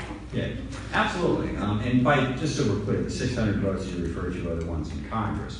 And I get it. When I was 15 years old, a bone died in my knee, and I had major knee surgery, which I never rehabbed from. And I had 3 hip surgeries in 2015, 2016, 2014, 2015, 2016. And because actually my family lives here in the district, I had those surgeries done here, and I was unable to get back to Congress for that. I got back as soon as I could, and it was painful from time to time. But basically I had a health problem that came up. But I got back to work, and my voting record in this session, I made 98% of the votes. But couldn't do anything about those hips. Any additional comment? Oh boy, I am 30 years old and I've already had 1 hip surgery and I'm going to need 2, so I completely understand. I have a lot, we've actually talked to physical therapists in the past. But I mean, you know, that's part of the thing. I completely feel for you, Congressman. I really do. And I'm grateful that you had the ability to take the time off that you needed to recover. And I think that that's something that it could have been used as an experience to bring back and fight for other people to have that option too. So, you know, a working mother who blows her back out at Walmart also needs as much time as she can get to recover. And that's something that, you know, it's a lived experience that should have been brought to the floor as a fight for legislation. And it was. I am a co-sponsor of a mandatory family medical leave bill to do precisely that. That Patty Murray is the leader on, that I've worked with for some time. And I will also say that it didn't take me having it happen to me, even if that had never happened to me. I knew that it was happening to my constituents, so it was important to me before it became an issue for me. Next question. How do we pay for Medicare for all? What's the plan to pay for it? We're already paying for Medicare. Sorry, I don't mean to jump in. Is it okay? Oh, go ahead. Oh, we're already paying for the healthcare. We're already paying for Medicare. We're already spending out hundreds of dollars and thousands of dollars in some people's case for healthcare. And if we bring a single payer system to the floor, if we have single payer out there and people are actually able to be covered by their insurance, and we're actually putting money into single payer, that's actually going to save us money in the long run. I think the conservative projected figure is about $2 trillion over about 10 years. But it's a cost-saving, cost-effective method of covering everybody. But it can be done, it should be done. We're already paying for everybody that's uninsured. We're already paying for Medicare. We're already paying thousands of dollars in premiums, but we're not getting the coverage that we need or coverage that we can even use. So if we're paying less than that money every single month and we're putting it towards a single-payer system where we're guaranteed health care, then everybody's able to have usable health care they can actually work with their doctors on. And I completely agree with that. There is an uncomfortable part of that answer, though, that I don't think enough of us who advocate for universal health care and single payer mention, and that is that we pay a lot of money for our health care system. How do we save that money and bring it back? Well, part of it is we pay for quantity, not for quality. We pay for tests and drugs and surgeries. And part of the way that Canada and Great Britain and even France and Germany and other countries I've talked about control their costs is they say, that's not medically necessary, we're not going to pay for it. Which sounds fine, unless it happens to be something that you think you or a member of your family really needs. Now that's not to say that this is a better system, but let's be honest about the choices that we're going to face. And if you're you're going to want every little bit of care that you can get. 50% of Medicare asks are denied. If you're on Medicare, you've had this experience. Sorry, we're not going to pay for that. It is not a cure-all for those problems. It's a much better, fairer healthcare system, but we're going to have to work to make sure that it actually delivers for people in a cost-effective way to get to those savings that Sarah mentioned. Because we're already spending an obnoxious amount of money on healthcare. This is not going to drive that up. All right, next question. So we're blessed with the choice between two candidates claiming a progressive mantle. That's kind of like the Ocasio-Cortez battle against Crowley, a 10-term incumbent, but the 28-year-old won.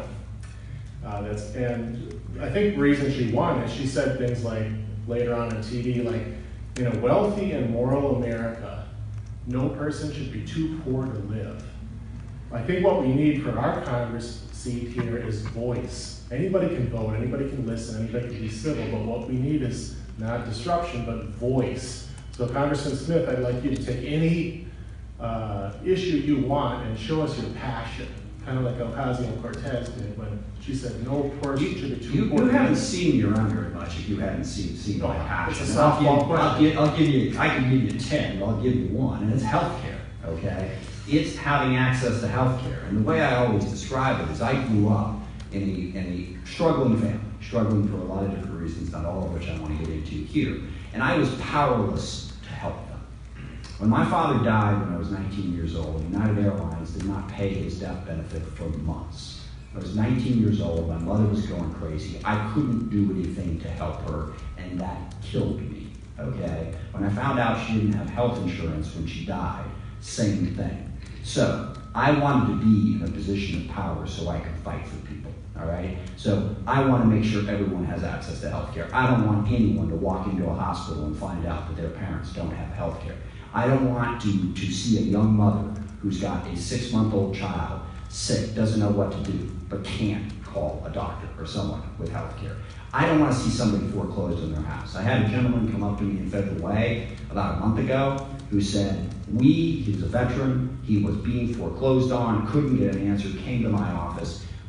I want to help that person because it is burnt into my soul what it looks like to have somebody who is poor and can't help themselves. I want to be their champion, and I have been their champion. In 22 years, I haven't always voted the right way. There's no question about that, all right? But I have always been a passionate advocate for the people of my district, and particularly for the ones who don't have the power. I'm not the 19-year-old kid in SeaTac anymore trying to help his widowed mother. I'm a member of Congress who's got the power to help people, and I damn well use it.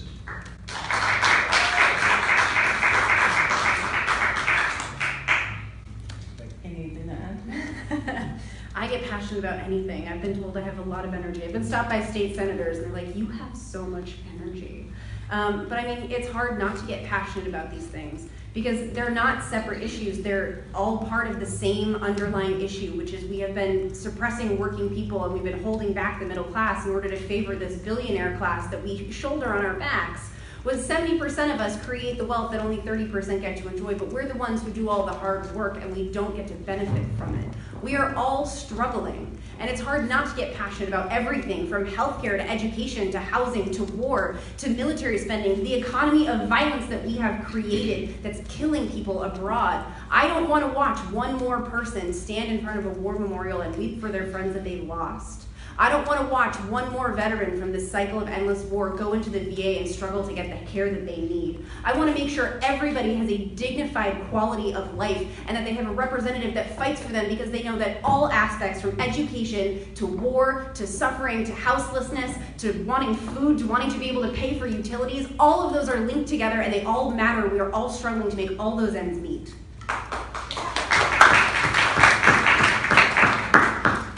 Next question. Hi, I'm wondering mostly, there's the microphone. In your opinion, what would be the best way for the federal government to assist in the reduction, stopping, or possible even reversal of climate change? A carbon tax and three things. Carbon tax, massive investment in new technologies. Part of that's green energy, part of it is also getting more out of the electricity that we generate. So much of it goes away, so much of it is wasted. We can come up with better products that use energy better. There's incredible technology on battery life. We have the money, the intelligence, the system right now to invent these products that can get us to a green energy future. But you gotta make carbon more expensive, and you've gotta make the alternatives and the ways to conserve energy better. And the last thing you gotta do, and this is why I'm such a big supporter of 1631, is you have to take some of that money from the carbon tax and help poor people. Because when we talk about a regressive tax system, increase in energy costs hit poor people harder than anything. That's something they gotta pay, keep the heat on. So part of what the carbon tax does is it takes that money and says, while we're transitioning, if there are costs that are going to go higher on your energy because of all the money we've invested in fossil fuels and all the systems for it, we're gonna help you. We're gonna give you some money to get us to that green energy future. Those are the three things we need to do. There's a bill in Congress, sponsored by Congressman John Larson, that does precisely that I'm a co-sponsor of, and I think that's the best plan. I voted for the cap and trade plan in 2009. I didn't think it was necessarily the best plan, but it too, you gotta put a cost on carbon. That's the bottom line. I think there's a heck of a lot more that we could do. There's 3 major bills in the House that the congressman has not signed on that are geared at fighting climate change, and I understand the importance of a carbon tax. It is a necessary tax for us to have, but at the same time, there's a lot more we need to be doing. We need to be getting away from fossil fuels. We need to be pulling fuel subsidies. We need to put those into green energy so they can focus on research and development. We need to make sure that those same people who are living in poverty, we're at the 11th hour with climate change. They're gonna suffer all while we're waiting for Congressman Smith to sign on because there's no money set aside for them. Their life is going to get worse. We have to do something now, and we can continue to fight for that carbon tax and also sign on to those bills and fight for those 3 major bills.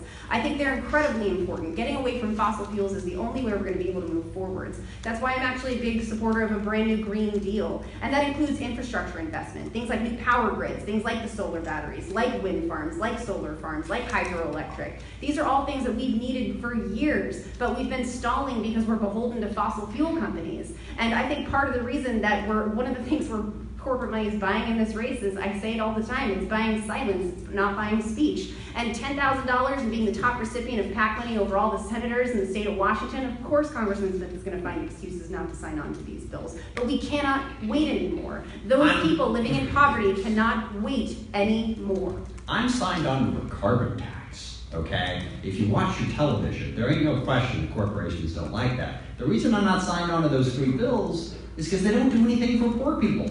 They don't put any money aside to help people make that transition.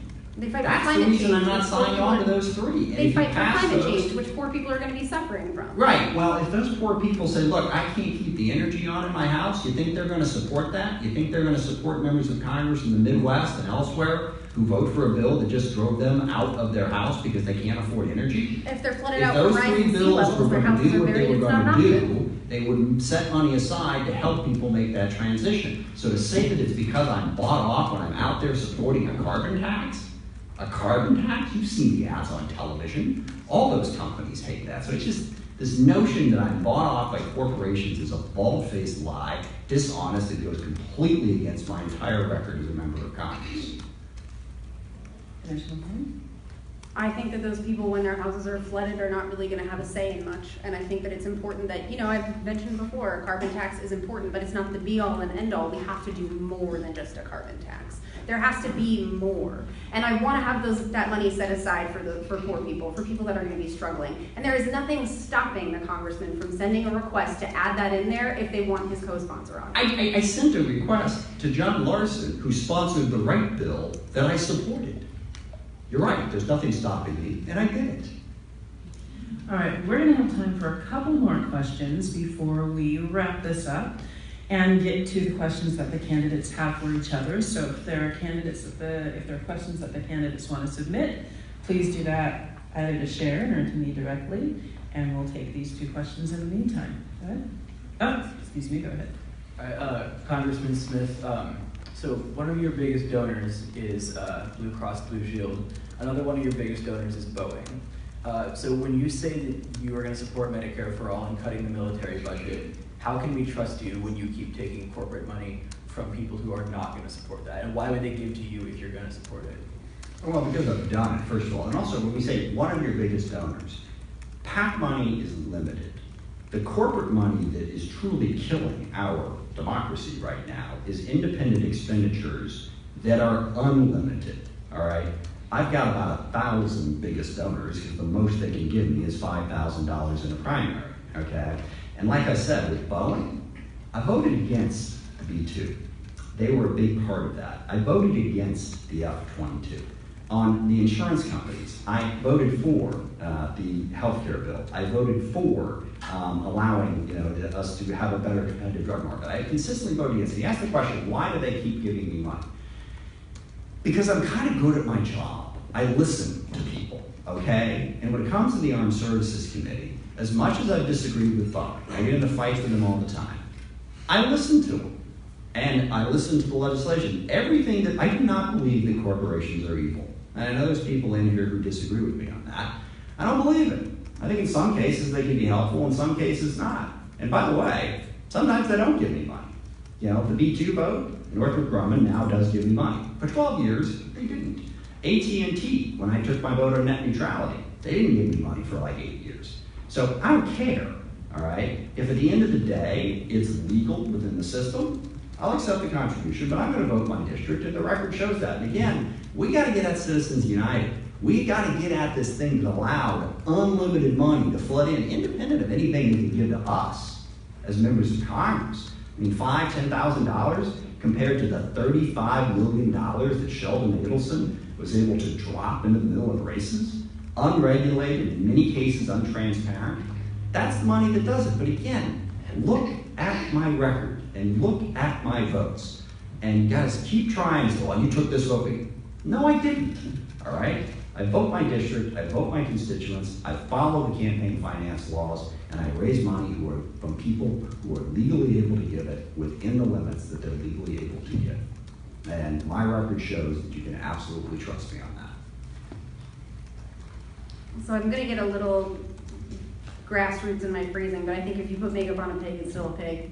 Corporate money is still corporate money, and 93% of Americans, and this is not Democrats or Republicans, this is 93% of Americans believe in the corrupting influence of corporate money in our system, and perception is reality for people.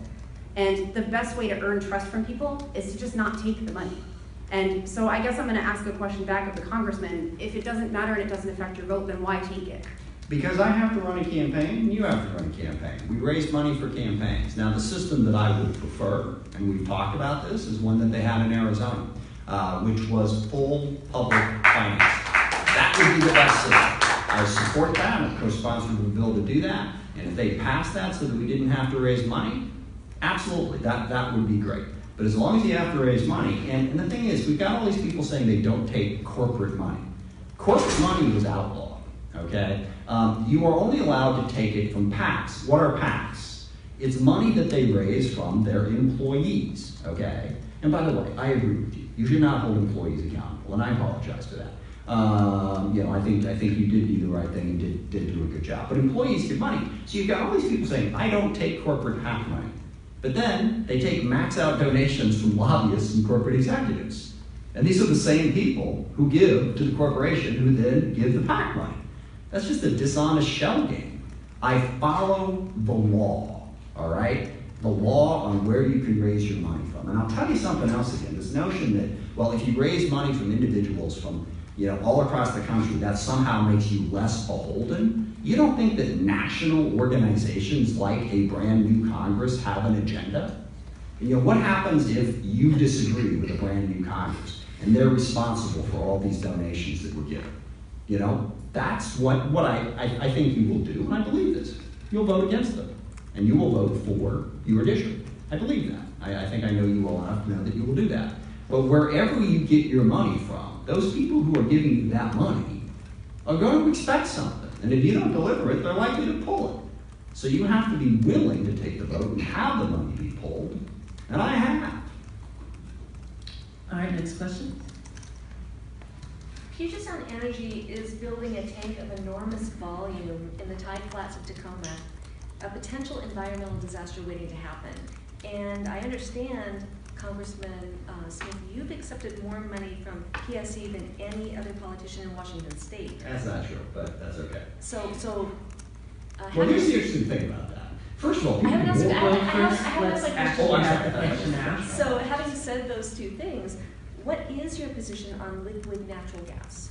Well, here's what I did, actually. First of all, PSE is a PAC like everything else. The most they can give is $10,000, okay? I am not the only politician in this state or in America that PSE has given $10,000 to. Oh, I didn't say that, though. Well, you said I was the largest recipient In Washington State. Yeah, and I'm saying that there are a whole lot of other people in Washington State who have gotten $10,000 from PSE. Well, I guess technically you're right. If they got the same amount that I did, then I am the largest.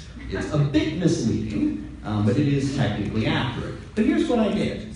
I went down to Northeast Tacoma, and I met with the people in the neighborhood that I lived in for 13 years, as a matter of fact, who were concerned about that. And I lobbied to get a second environmental impact statement, which they weren't going to do, which the city of Tacoma wasn't going to do, and Pierce County weren't going to do. I called on them to get that second thing. Despite this, and again, I agree with PSE on a lot of things they do, but I don't agree with them on this. So I got that second EIS. What that second EIS said, which is really interesting, is that the whole point of trying to do with liquid natural gas was because normally they use diesel coming in and out, and that was bad for the environment, bad for what was going on. What they found out, though, is it depends on where the liquid natural gas comes from. If it comes from Canada, it's actually cleaner burning and better for the environment than diesel. I disagree. I will just say that. I think it's all dirty if it's. Well, diesel isn't exactly clean either. I know. We want to make sure we need to. But the point is, despite that money, PSE didn't want that second environmental impact statement. My constituents did. I asked for it. So your position on liquid natural gas is that you don't support the use of liquid natural gas, particularly if it's fracked. Fracking is terrible. Yeah, but that's the point. That's why I'm sorry, but she keeps doing this, and I got to answer the question. It's just what I do. Well, I think we have the answer. I do want to see if Candidate Smith the point has is, any if other it's not questions, fracked, that's exactly the issue. That's why they said Canada is cheaper, but the United States Canada is less bad for the environment, but the United States is not. That's what we learned. Smith. So I believe that we've been sold a lot of stories about how fracking is good for the environment and everything like that, but over time we've seen that it's not. We have release of methane into the air, there's cancer-causing chemicals that go into the process. I'm not a supporter of the liquid natural gas plant or pipeline, and I actually think we've been sold a long-term lie when it comes to the fossil fuel industry. Every job that fossil fuel generates, green energy generates for. So when people tell you that it's a jobs thing and that's why we need to have it here, it's just not true. It's just a lie. And it's important to realize that we need to make that transition away from those fossil fuels and away from liquid natural gas. We need to make sure that we're moving towards green energy because that's where the jobs are and that's where the work is. And so if we really wanted to create meaningful work for people, we'd be focusing all in on creating as many green jobs as we could. And I 100% agree with that. But nobody in the climate change movement says, we are not going to be able to get off fossil fuels in a year, or 5 or 10 years from now. So if we're going to have to use fossil fuels, part of the uncomfortable discussion is, what's the best ones to use? Obviously, at the top of the list, get off of it as fast as you can. But nobody says we're going to be able to get off of it like that. So you do have to make some of these more difficult choices. But I believe you have to start somewhere, and that's what some of those three, that's actually all three of those bills in the that are in the House right now are doing, getting us off of fossil fuels. And we can't just do nothing and be paralyzed because it's going to take a long time. We have to start doing it now. And that's why I keep going back to those 3 bills, because that's what those 3 major bills are. The OFF Act, the Keep It in the Ground Act, and the 100 by 50 Act. All right, well, we're going to have to cut off audience questions now. We've run out of time. Hopefully, you can contact the campaigns directly and they'll be able to give you an answer to the questions that you have. Thank you, everybody, for asking the questions, and hopefully they were informative. We do want to remind people that we are having a ballot party, going over each issue on the local ballot on November 2nd. We're going to try and make everything accessible for everyone. Everyone opens their ballot a lot of times and is going, who is this judge and what is this initiative and what does this all mean? We're going to be covering that on the November 2nd show of the 5th State. So now we've come to the conclusion of the program, and we'll give each candidate 3 minutes to close. And Congressman Smith, you're going first. Sure. Well, I just want to say thank you for the questions and for the robust debate. And I guess we'll close with the fact that I think experience does matter. And I have been through a lot of very tough questions. Not the first person to shout at me. So it's the nature of the job, it's the nature of public policy. And I think that matters, to know how to handle a difficult audience, to know how to handle difficult questions, to be thoughtful in your approach. And at the end of the day, that's what I am, as you can tell, a very passionate progressive. I got into politics for exactly the reason I said I did. I wanted to help people, and in part because I couldn't help my family when they needed that Now I was going to be able to help other people. And I'm determined and hardworking. I got elected to the state senate when I was 25, Congress when I was 31, ranking member on the Armed Services Committee when I was 45.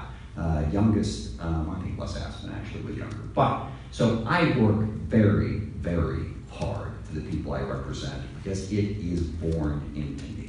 And I think if you have a representative like that, Sarah's right, we need people who are going to stand up for the people, stand up for working class people, stand up for struggling people. I've done that. I've voted against corporate tax cuts. I've voted to expand health care. I've taken the votes. When you have someone who has worked hard and accomplished as much as I have and done as much for the people of the district, there are other people in Congress. I mean, I think the cap and trade issue, and well, when Democrats were in charge of Congress, how come they didn't address it? I did. I voted for it. I co-sponsored the bills. You know, we've got a beef with the Senate and other people, take it there. You have a committed, passionate progressive representing this district with the experience, knowledge, and history in this district to be incredibly effective as I have been. I don't think you should turn that out because I think it's going to help the people of this district. So I appreciate the debate, I appreciate the robust discussion, and I do think that there's nothing wrong with having a thoughtful approach to this. As you can tell, I'm perfectly capable of getting angry on behalf of people who I think deserve a fair shake and deserve help. But the other thing I bring to the table is a deep background on the issues, a deep thoughtfulness, and a deep knowledge of the legislative process that's going to help me be able, I think, better able to get things done on all those issues that we've talked about today.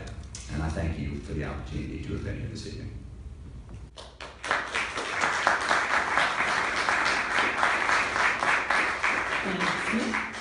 So of course, thank you for hosting the forum and thank you for giving us the space to have this debate. I know it's, I think, the 9th one we've done together. I lost track. I lost track too, and we're still not done.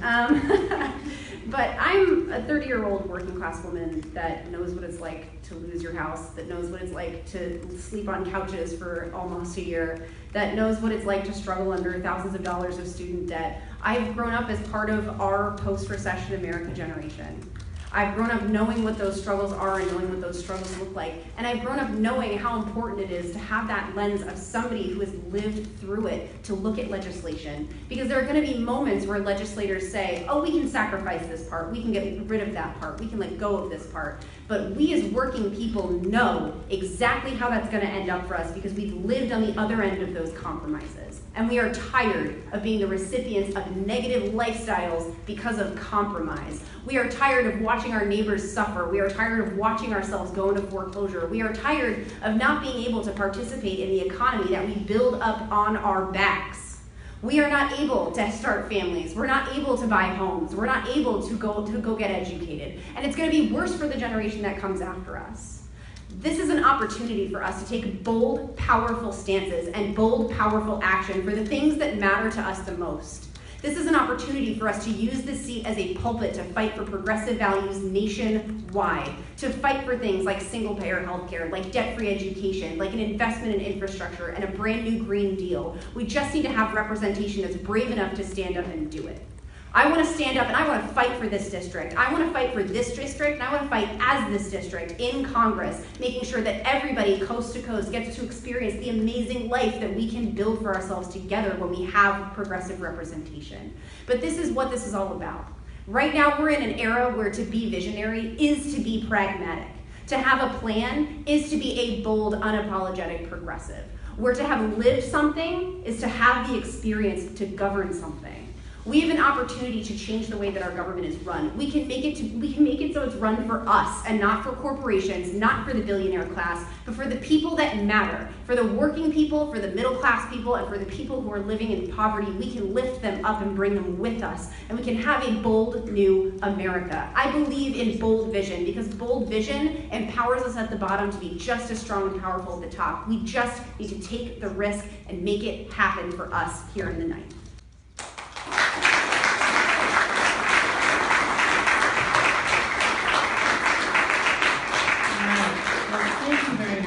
Both candidates for answering these questions, for being here and accountable for the people. Thank you everyone here for attending. Just a reminder, we're going to be rebroadcasting this forum on KVRU 105.7 FM on Friday at 6, Saturday at 11, and Sunday at 1. We've also done a number of shows on the initiatives and items on the ballot to date, which will also be running on KVRU and also on the Fifth Estate on Fridays at 5. So thank you so much for attending. Have a wonderful evening.